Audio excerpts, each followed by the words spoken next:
Using visual communication to deliver a global message, video number 2. Using visual communication to deliver a global message, video number 2. The website images. Different images have been selected to be used on the organization's website page. One will be used on the United States website and the other will represent the Australian website.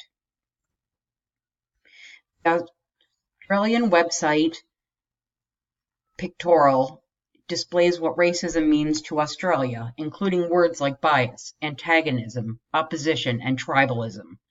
The use of black, yellow, and red from the Aboriginal flag, black representing the color of the people, yellow representing the sun, and red indicating the land.